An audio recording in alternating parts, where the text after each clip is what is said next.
In this tutorial, we will take a look at SharePoint document libraries. This video provides you with an overview of all the features and functionality of SharePoint libraries. Several of the features mentioned in this tutorial are demonstrated in detail in their own tutorial videos. To get started, I'm going to open the document library on this site called Share Documents, which I'll click on the name on the Quick Launch list. And this opens the document library. A document library is a location on a site where you can manage and share files with other team members. Each library displays a list of files and information about the files as seen here. In the default view of a library, it provides you with, on the left-hand side, a column with an icon indicating the type of file, the name of the file in the next column. The modified column shows you the date and time the file was last updated. And in the last column, modified by, shows you the name of the person who last updated the file. You can customize libraries to fit the way your team will use them. For example, you can add custom columns to a library, such as document category, to group and categorize documents in a library. You can also track document versions or require approval of new or updated documents. And as with any list or library in SharePoint, you can define the permissions, identifying who can manage the documents and who has read-only access to documents. All the commands to customize a library and to work with the documents in a library are found under Library Tools. There are two groups of tools. There are the document tools, which you can access by clicking on Documents tab, and there are library tools, which you can access by clicking on the Library tab. First, we'll take a look at the document tools. Right now, only a few of those tools are available. Most of them are grayed out. And that's because I don't have a specific document selected. As soon as I select a document, a lot of these other tools light up and are made available to me. So I'll unselect this document for now. And just starting from the left over here, the New Document tool lets me create a new document in the library, and this library starts me with a new blank Word document. The Upload Document tool lets me upload a document, either a single document or multiple documents from my computer to add them to the library. So to demonstrate uploading a single document, I'll click on Upload Document. And then from the Upload window here, I'll select Browse. And then I can go and browse through my computer to locate the document I want to upload. So I'll select a document here and then choose Open. And then I'll choose OK. And the new document I just uploaded, Safety Procedures, appears in the library. The new folder icon lets me add a folder to the library, so I'll select that. And I'm going to create a folder for storing all my budget-related files. So I'm going to name this folder Training Budget, and then choose OK to save. So you see the new folder here displayed above all the documents. And next I want to upload all my budget files into the Training Budget folder. So first I need to click into the folder, otherwise the documents I upload will be uploaded outside of the folder. And since I have several files to upload, I'm going to go to the Upload Document button and choose Upload Multiple Documents. And this displays an Explorer type window where on the left I navigate to the folder containing those documents. And it's right here in this Training Documentation folder. All the files in that folder display on the right side. On the right side, I just click the checkbox next to each of the files that I would like to upload.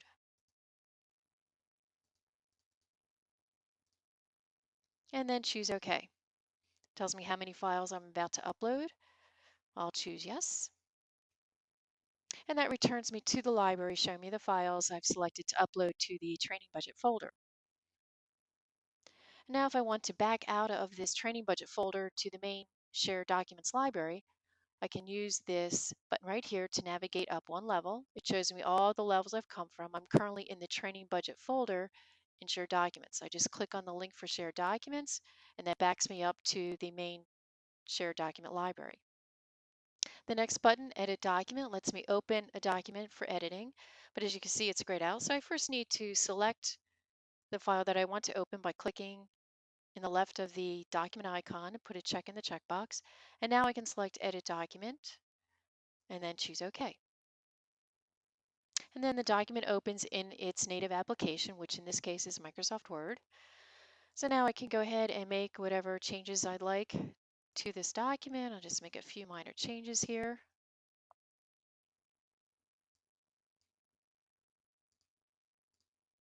And when I'm finished editing, choose to save the document as normal, and it saves the changes to the document in the library. And then I'll close the application. I'm returned to the document library where I could see my name is indicated as the last person who modified it and the current date and time. The next set of icons again is the checkout feature. And when you check a document out, it cannot be edited by anyone else while it is checked out to you. So if you choose to check out a document before editing, so I have this business writing document selected, I'll choose checkout and then OK.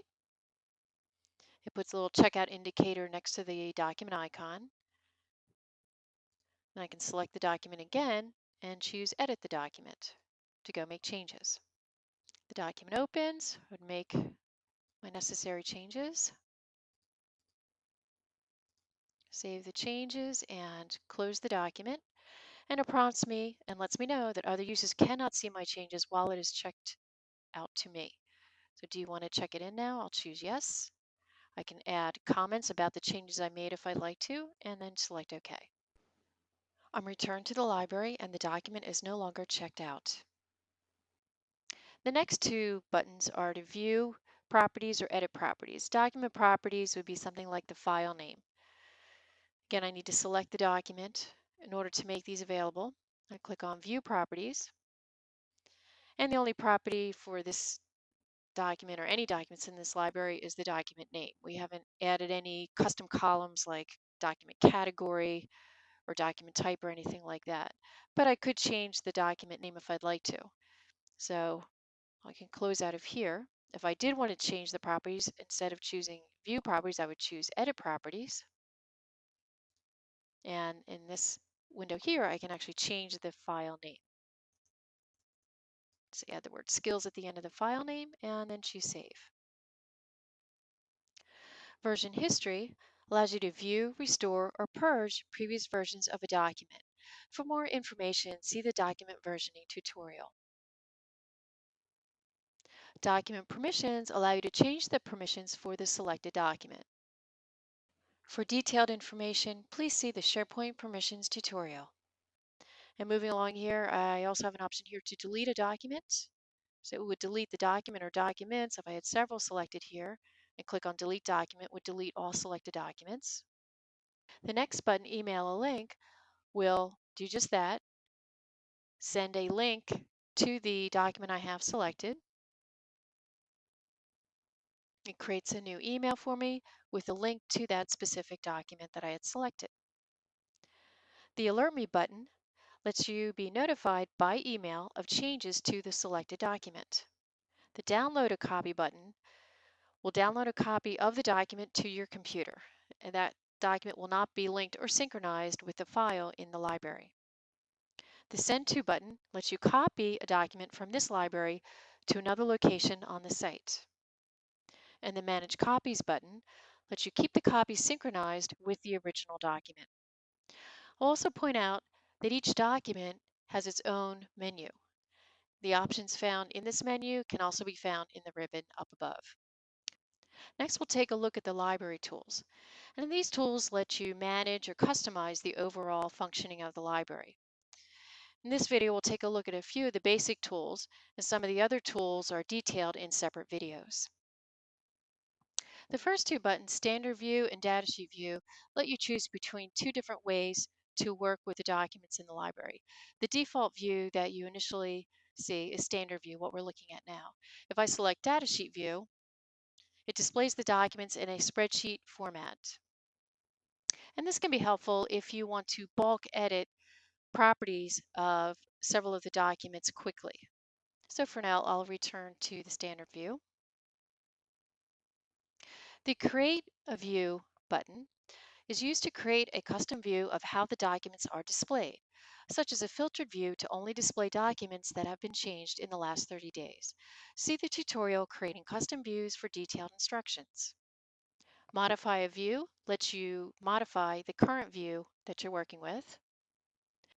Create a column lets you add a column to this library to store additional information about each document. For detailed information, see the tutorial on creating custom columns. Next, we'll move over to email a link, and this will let you email a link to this library, just like we saw emailing a link to an individual document in the document tools. The Alert Me button will let you receive an email letting you know of any changes made to the library, any documents added, deleted, and so on. And then we'll move over here to Library Settings, which provides access to features to customize the library. And in this first section in General Settings, we can change the title of the library, description, and navigation. So instead of the default library name of Shared Documents, I'm going to call this Training Documentation. There's the description here. This is a default description. I could change that if I'd like to. And navigation, the default is yes, that it does provide a link to this library in the quick launch on the left. For some reason I didn't want the link there, I would change that to no, but I'm going to leave it at yes and then choose save. And now we can see up top here the new name, Training Documentation. Take a quick look here at versioning settings. And in the versioning settings, you can do things like content approvals and force a document to be approved before it can be visible to other members of the team. For more details on this feature, see the document approval tutorial. This next section lets you turn on document versioning, and this allows you to track change history of documents. See the document versioning tutorial for more details on this feature. And down here, the required checkout feature requires that documents must be checked out before editing, and any documents added to the library must be checked in. So see the document versioning tutorial for more details on this feature. And I'll just cancel from here. Now we'll take a look at some advanced settings. In the document template section, you can select a custom document template to use for all new files created in the library. In this folder section, specify whether the new folder command is available for the library. If you want to ensure that folders are not created in the library, then change this option to no. And in the search section, you can choose whether or not to allow items from the document library to appear in the search results. The default setting is always yes, but if you don't want them to show up in the search results, you change that to no. Now I'll cancel from here. In validation settings, this lets you specify a formula to validate new or modified documents added to a library. Under permissions and management, you can choose to delete the library. You can save the document library as a template. So if you've added a lot of custom features to the library and would like to create other new libraries with those same features, you can save this as a template as a basis for any new libraries that you create thereafter. You can also set permissions specifically for this document library, similar to what we saw earlier in setting permissions for a document. Down in this column section, you can modify the existing columns of the library. So for example, let's say I want to change the name of the column called title to description. So click on the column name and type in a new name, which I'll call it description, and then choose OK. And I can also create new columns from here.